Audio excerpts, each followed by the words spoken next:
L'une des choses les plus dures à savoir durant une guerre, c'est de savoir si tes amis vont te trahir ou non. Tu ne peux pas savoir si tu as des alliés, et il est encore plus difficile de le prouver. Tôt ou tard, tu te feras sûrement trahir, même si vous partagez des intérêts communs. C'est exactement le message de ce scan. Salut à tous, je suis Diosama et aujourd'hui on se retrouve pour la review du scan 116 de SNK, Paradis Aether. Le scan commence là où le dernier scan nous avait laissé. Ouais, je sais c'est logique, mais bon. À savoir dans la cellule de Gabi avec Pieck, Gabi, un soldat mort, et enfin Eren. Pieck, qui vise Eren avec une arme, dit à Gabi de prendre le fusil du soldat mort et de s'en servir pour viser Eren. Mais Eren en a rien à foutre. Sauf que là, c'est littéral. Regardez le visage d'Eren. Il est menacé, mais non, il a aucun stress. Et il lui répond tranquillement, ou sinon quoi? Bien sûr, Pieck continue ses menaces en lui disant que s'il n'obéit pas, elle lui tirerait dessus. Eren a beau être le possesseur du titan originel, une balle dans la tête peut lui être fatale. Mais alors, pourquoi Eren est si calme? Bah c'est simple. Pieck n'a pas le droit de tuer Eren. Sa mission, comme tous les autres soldats marres, est de récupérer le pouvoir de l'originel, donc que Eren se fasse dévorer par un titan. Si jamais Eren meurt, les pouvoirs de l'originel seront donnés à un Eldien au hasard grâce au fameux chemin invisible. Eren est déterminé et a l'air encore plus énervé que d'habitude. En voyant ça, Gabi commence à paniquer et vise Eren avec son fusil. Mais Pieck lui dit d'arrêter et d'enlever son doigt de la gâchette. Mais bon, ça ne marche pas trop car Gabi est complètement paniquée. Regardez ses mains, elle tremble de peur. Elle a en face de lui le démon qui a détruit sa si belle ville. Mais en voyant Pieck lever les mains, elle comprit que c'était inutile de le viser car Eren avait raison. Pieck ne peut bel et bien pas le tuer. De plus, il est impossible pour elle de le dévorer. En 1 contre 1, Pieck possède clairement le moins puissant des titans primordiaux. La seule solution qui lui reste est de se rendre. De plus, Pieck avait aussi remarqué que quand elle s'était infiltrée, des soldats de Pro-Jaeger avaient remarqué des traces de son titan.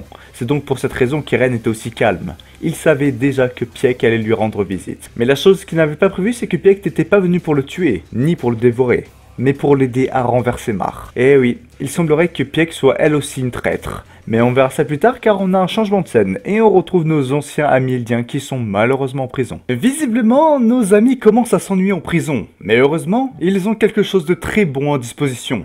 Du thé. Connie demande à Armin pourquoi il ne fait pas comme avait fait Eren et sort de prison. Sauf que malheureusement, si Armin se transforme en titan ou ne transforme qu'une partie de son corps en titan, il détruira toute la ville. Donc oui, ils sont coincés et ils ont aucun échappatoire. Jean demande ensuite à Armin pourquoi Eren l'a frappé. Armin lui explique donc ce qui s'est passé. Alors qu'il a expliqué pourquoi Eren a blessé Mikasa, Mikasa lui coupe la parole en lui disant que c'est pas grave, c'est arrivé. C'est tout. Jean, qui veut des réponses, insiste, mais cette fois-ci, c'est Connie qui va lui couper la parole pour dire que c'est uniquement la faute d'Eren. Il est devenu un déchet qui s'attaque même à ses amis. C'est alors que Jean dit quelque chose de très intéressant. Si Eren avait toute sa tête, jamais il n'aurait fait ça sans aucune idée derrière la tête. Avez-vous compris pourquoi cette phrase est aussi importante ? Mikasa est dépendante d'Eren. Durant la petite réunion avec Eren, Eren a littéralement brisé Mikasa avec ses révélations sur les Ackerman. Et si Eren avait dit ça uniquement pour que Mikasa se réveille, je suis sûr que Eren aime encore ses amis. La preuve, c'est qu'il n'a tué personne, alors que pourtant, ils sont inutiles dans son plan. De plus, regardez la tête de Mikasa. Elle vient de réaliser quelque chose. Elle a peut-être compris le message derrière les paroles d'Eren. Et non, ne fait pas cette tête car elle voyait Yelena. Regardez bien. Mikasa regarde le mur, il est donc impossible pour elle d'avoir vu Yelena. Donc oui, Jean a sûrement raison.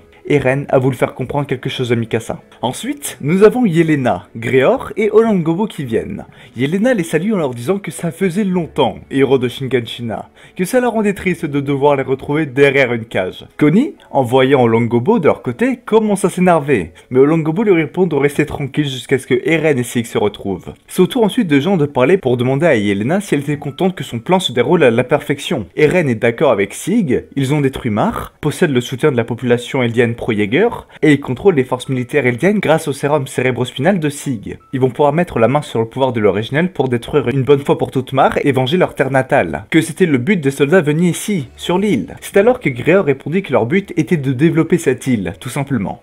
Bien sûr, Connie s'énerve davantage, et c'est au tour de Niccolo de parler.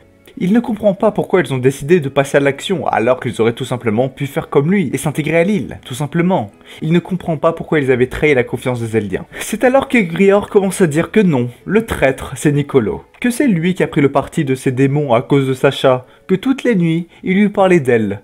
Bien sûr, là ce n'est trop pour Niccolo qui s'énerve.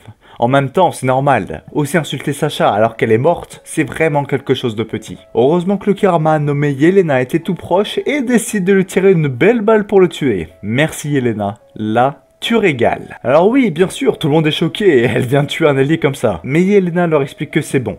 Maintenant, il n'y a plus personne pour les insulter de démons et que non. Leur objectif n'est pas de se venger de Mar, mais de mettre fin à ce cycle de haine qui est là depuis des milliers d'années pour pouvoir sauver Eldia, Mar et les autres pays en mettant en place le plan secret de Sig.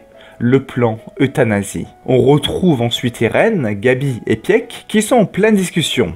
Pieck explique à Eren que ok, il y a tout le monde contre lui, mais mis à part le pouvoir de l'originel, que possède-t-il? Pieck veut libérer les Eldiens prisonniers des mares. Elle veut secourir son père des camps d'internement. Depuis qu'il sait que sa fille va mourir à cause de la malédiction d'Ymir, elle veut avant de mourir lui montrer de ses propres mains un avenir radieux pour le peuple eldien. Et que pour cela, elle est prête à tout, même à éradiquer tous les mares. Bien sûr, Gabi est complètement perdue. Elle ne comprend pas pourquoi elle se bat et pense que tout comme Sig, Pieck est une traître. Cette dernière décide alors de s'avancer vers Gabi pour lui expliquer que non, elle n'est pas Mar, mais une descendante du peuple eldien. C'est un fait. Peu importe comment les gens l'appellent, elle fait partie d'une race qui peut se transformer en titan. Comme Gabi a dû le voir durant l'attaque de Force Slave, le pouvoir des titans commence à se faire dépasser par les autres armes. Que maintenant, les Eldiens ne seront plus utiles pour les Mar et que tôt ou tard, ils se feront tous massacrer. Peu importe à quel point ils sont dévoués à Mar, le jour de leur libération ne viendra jamais. C'est alors que Eren sort la main de ses poches et on le voit saigner. Il dit alors à Pieck, « Montre-moi que tu veux coopérer avec nous ». Pieck lui répond que pour prouver sa fidélité, elle va guider Eren à ses camarades qui sont venus avec elle sur l'île, que s'ils allaient sur le toit du bâtiment, elle pourrait les lui montrer. Eren décide alors de lui faire confiance et de soigner ses blessures au doigt pour lui montrer qu'il ne compte pas se transformer. Dans la scène suivante, on retrouve Yelena qui, visiblement, a expliqué le plan euthanasie à Mikasa et compagnie. Le fameux plan de Sig qui aura pour but d'empêcher la naissance d'enfants eldiens pour pouvoir ainsi mettre un terme aux titans dans ce monde. Un monde de paix en clair. Bien sûr, Jean ne partage pas le même avis. Si la population est condamnée à disparaître petit à petit, il y a une chance qu'à la fin, lorsqu'il ne restera qu'un petit groupe d'Eldiens vivants, les nations du monde entier décideront d'anéantir Eldia une bonne fois pour toutes. Il y aura alors personne pour protéger le pays. Mais Yelena est persuadée qu'il n'y a pas de problème. Il faudra uniquement faire comme Eldia l'a toujours fait. Il faut conserver le pouvoir du titan originel et le sang royal jusqu'à la fin, pour pouvoir utiliser le grand tremblement au cas où si quelqu'un décide d'attaquer Eldia. Et heureusement pour cela, Historia a un enfant. Pour Yelena, la fin de l'Empire Eldia peut se dérouler parfaitement, sans aucun problème. Mais Jean n'est toujours pas d'accord. Il n'y a rien de parfait dans ce qu'il vient d'écouter. Mais pour Yelena, une chose est sûre, la perfection n'existe pas dans aucun pays. La seule chose pour laquelle elle est certaine, c'est que peu importe combien de temps l'humanité vivra, même s'il s'agit de dizaines de milliers d'années, jamais il y aura de personnes aussi bonnes que Sig et Eren. Ils seront les deux hommes qui mettront fin aux titans. Ils deviendront ainsi deux dieux, deux messies. Bizarrement, une fois son discours terminé, Armin se met à pleurer, disant que Yelena possède de véritables pensées nobles. Armin. Qu'est-ce que tu manigances? Car bon, clairement, ça m'étonnerait qu'Armin le pense vraiment. Certes, le discours de Yelena était génial, mais Armin, tu retournes vraiment ta veste? Non, pour moi il essaie juste de jouer un double jeu pour pouvoir faire croire à Yelena que lui aussi commence à devenir un pro-Jäger. Comme ça, tôt ou tard, il pourra les trahir. Mais malheureusement, il ne pourra pas continuer son plan, car la discussion se fait interrompre par un soldat qui explique que l'ennemi a réussi à infiltrer l'île. Bien sûr, c'est la panique au niveau des pro-Jäger. Un soldat est mort, les ennemis sont quelque part sur l'île, et en plus de ça, visiblement, le possesseur du titan charrette est devenu elle aussi un pro-Jäger. C'est le bordel. On a aussi une petite image nous montrant que Falco, Pixis et compagnie vont bien. Ils sont juste prisonniers, mais que malheureusement les pro-Jäger vont commencer à passer à l'action. On retrouve ensuite Eren, accompagné d'une dizaine de soldats, ainsi que de Pieck et Gabi, qui sont attachés l'une à l'autre. Comme ça, si Pieck se transforme, bye bye Gabi. Ils sont en train de monter petit à petit sur le toit du bâtiment, devant tous les soldats eldiens et un soldat Mar. Oui, et Mar. Car regardez bien, il y a notre gentil ami Porco dans le tas de soldats. Ce petit cachotier. Quand j'ai lu le scan, j'ai regardé rapidement le tas de soldats et j'avais remarqué un soldat que je connaissais. Je suis resté facilement 5 minutes comme un con en train de regarder l'image en me disant « Tiens, mais il me rappelle quelqu'un lui !» Mais finalement, j'arrivais pas à me souvenir de lui. Du coup, j'ai continué le scan. Bien sûr, Gabi est inquiète car elle ne sait pas où est Falco. Je rappelle que s'il était dans un état grave, c'est légèrement sa faute. Et du coup, à cause de Gabi, il est malheureusement affecté par le liquide cérébrospinal de Sig. Sincèrement, j'espère qu'il n'a rien. Falco est vraiment un super personnage et je ne veux pas qu'il se transforme comme ça en titan. Pieck profite du voyage pour demander à Eren s'il savait pourquoi Sig est capable de transformer les gens en titans grâce à son liquide cérébrospinal.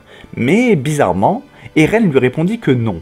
Visiblement, Eren n'a pas encore confiance en Pieck. De plus, d'après elle, Sig a toujours fait que mentir, mais que la seule fois où elle a entendu dire quelque chose qui n'était pas un mensonge, c'était il y a 4 ans, lors de la première rencontre entre Eren et Sig, et qu'il lui dit « Crois en moi, je te comprends Eren, je te sauverai un jour ». Elle demande ensuite si Eren sait pourquoi il est capable d'entrer en contact avec le titan originel. Alors ça, c'est étrange. Je ne me rappelle pas d'un moment où Pieck était au courant que Sig était capable d'entrer en contact avec l'originel. Alors peut-être je me trompe, mais pour le coup, j'ai aucun souvenir. Peut-être que Pieck a fait une gaffe et qu'elle est déjà au courant que Sig est de sang royal. Mais Eren ne peut pas répondre à la question, car au même moment, Yelena apparaît. Pieck lui dit « Ah, tu t'es rasé la barbe, elle t'allait bien ». Alors bien sûr, c'est une petite blague par rapport à leur première rencontre, quand Yelena était infiltrée à Mar. Mais Eren lui répondit qu'il ne lui faisait pas confiance, et qu'elle non plus. Donc là c'est sûr, Eren ne lui fait pas confiance. Pieck est enfin sur le toit et demande pourquoi Eren n'active pas l'axe. Et plus important, où se trouve Sig? Mais Eren lui dit qu'elle le saura quand elle aura dit l'emplacement de ses collègues. Par sécurité, Eren s'est recoupé le doigt, au cas où. Pieck prit la main de Gabi, lui fit un sourire et montra à Eren l'emplacement de ses alliés. Elle pointa Eren du doigt. Très vite, Pieck prit Gabi dans ses bras et se mit à terre. Porco, transformé en mâchoire, sortit du sol et arracha les jambes d'Eren. De très peu, Eren était mort. Pour le coup, il a eu beaucoup de chance. Alors oui, je vous le cache pas, c'est à ce moment-là que j'ai compris que le soldat que j'avais remarqué il y a de ça quelques pages était en réalité Porco. Du coup, j'étais quand même très fier. Très vite, Eren, lui aussi, se transforme en titan. C'est parti pour le second round du combat Porco vs Eren. Gabi, choquée, demande à Pieck si elle n'a pas trahi Mar. Elle lui répondit si elle croyait sincèrement qu'elle allait trahir ses amis, et lui dit de regarder en haut. Une flotte de 5 dirigeables Mar sont au-dessus d'eux. Pieck ne croyait pas en Mar. Elle espérait voir Eldia se faire libérer, mais avant tout cela, elle croit en ses camarades avec qui elle a combattu. Dans le dirigeable, nous retrouverons le frère de Falco, ainsi que Reiner en tant que chef. Le signal a été lancé, le titan original a été localisé. Il est temps de venger Liberio. Ah là là, en vrai des scans comme ça fait super plaisir. Un début plutôt calme, avec des révélations, et là, paf, d'un coup, du combat, et pas qu'un peu. La véritable guerre arrive. Pieck, Reiner Porco versus Eren et les Pro-Jäger. Mais alors, qu'est-ce qu'ils font là? Pour moi, la réponse est simple. Leur mission possède deux objectifs principaux. Le premier est d'abattre Eren et de récupérer l'originel, et le second est de récupérer Annie qui est dans son cristal. Je rappelle que la mâchoire de Porco est capable de briser le cristal. Aussi, je voudrais revenir sur Pieck. Pour moi, si Pieck était aussi amical et posait autant de questions, c'est uniquement pour essayer de gratter des informations, pour voir si elle allait arriver à percer à jour le plan de Sig, son ancien camarade. Mais bon, à mon avis, elle doit déjà avoir compris vu la précision de ses questions. Je pense donc qu'elle sait que Eren ne peut pas utiliser l'originel si Sig n'est pas avec lui. Enfin bon, que des questions que j'espère auront une réponse rapidement. Voilà, la review du scan est finie. N'oubliez pas de vous abonner, de liker, de m'envoyer un petit message, et surtout, cliquez sur la cloche, car mine de rien, c'est super important.